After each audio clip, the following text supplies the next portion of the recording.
ഏറ്റവും പ്രിയങ്കരനായിട്ടുള്ള ആദരണീയനായ സദാനന്ദ സാറ് ഇന്ന് ഈ ഐതിഹാസികമായ ജാഥ നയിച്ച് ഇങ്ങോട്ട് വന്ന പ്രിയങ്കരിയായിട്ടുള്ള ഈ ജാഥയുടെ ക്യാപ്റ്റൻ ശ്രീ ബിന്ദു, പ്രിയങ്കരിയായിട്ടുള്ള മിനി, ഏറ്റവും ബഹുമാനായിട്ടുള്ള മുനീർ സാഹിബ്, മറ്റ് വിശിഷ്ടാതിഥികൾ, ഏറ്റവും പ്രിയമുള്ള എൻ്റെ ആശന്മാർ, സഹോദരിമാർ, പ്രിയമുള്ള സഹപ്രവർത്തകരെ, സുഹൃത്തുക്കൾ, ഞാൻ ഒരു ദീർഘമായ പ്രസംഗത്തിന് ഞാൻ മുതിരുന്നില്ല.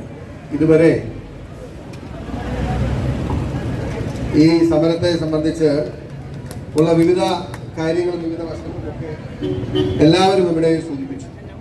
കേരളം ഒരുപാട് സമരങ്ങൾ കണ്ടിട്ടുണ്ടെങ്കിലും ഈ സമരം വ്യത്യസ്തമായത് എങ്ങനെയാണ് എന്ന് ചോദിച്ചാൽ, ഒരുപക്ഷെ നിങ്ങളൊക്കെ കരയിൽ നിന്ന് അല്ലെങ്കിൽ ഗാലറിയിൽ നിന്ന് പ്രോത്സാഹിപ്പിക്കാൻ മാത്രമേ കഴിഞ്ഞിട്ടുള്ളൂ.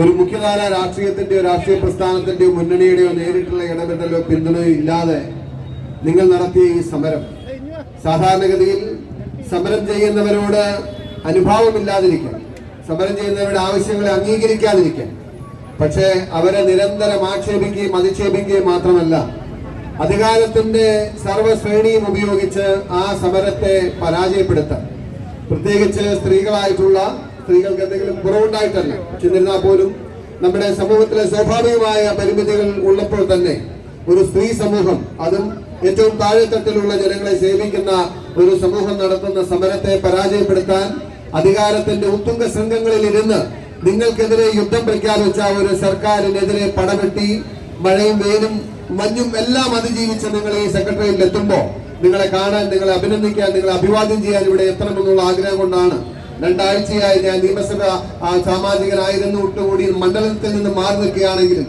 ഇന്നത്തെ ദിവസം ഇവിടെ വന്നിട്ടേ ഞാൻ മണ്ഡലത്തിലേക്ക് മടങ്ങി പോകുന്നുള്ളൂ എന്ന് തീരുമാനിച്ചത്.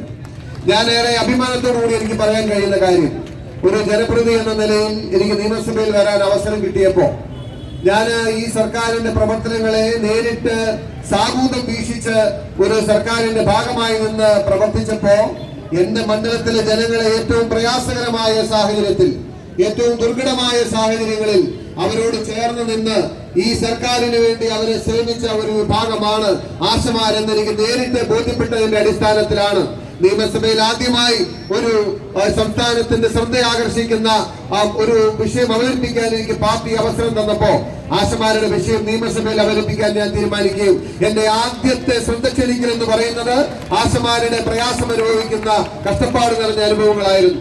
അത് മാത്രമല്ല, എന്റെ നിയോജകമണ്ഡലത്തിലെ ആശമാരെ എനിക്ക് നെഞ്ചിൽ കൈവച്ച് പറയാൻ കഴിയും, എന്റെ സ്വന്തം സഹോദരിമാരെ പോലെ കൈപിടിച്ച് ഹൃദയത്തോട് ചേർത്ത് വെച്ചാണ് ഞാൻ കൊണ്ടുവന്നിട്ടുള്ളത്.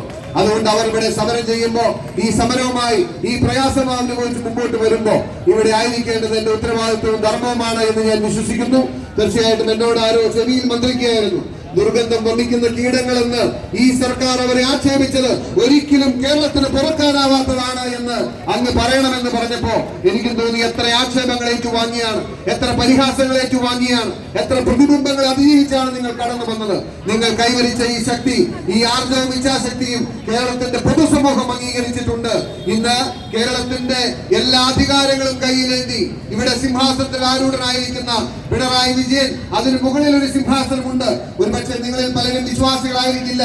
ഇന്ന് റെഡ് അലർട്ട് അടക്കം ഉണ്ടാകുമെന്ന് പ്രഖ്യാപിച്ച ഒരു ദിവസം, ഒരുപക്ഷെ തുള്ളിക്ക് തോരാതെ മഴ പെയ്യുന്ന ഈ കാലഘട്ടത്തിൽ സൂര്യൻ പോലും നിങ്ങളുടെ ഈ സമരത്തെ എതിരേൽക്കാൻ ഇതുപോലെ ഈ തലസ്ഥാന നഗരിയിൽ ഉണ്ടെങ്കിൽ ഈ കേരളം, ഈ സമൂഹം, ഈ ജനം നിങ്ങളോടൊപ്പമാണ്. നിങ്ങളോടൊപ്പം ഞങ്ങൾ എല്ലാവരും ഉണ്ട്. നിങ്ങളുടെ സമരം മുന്നോട്ട് പോകട്ടെ.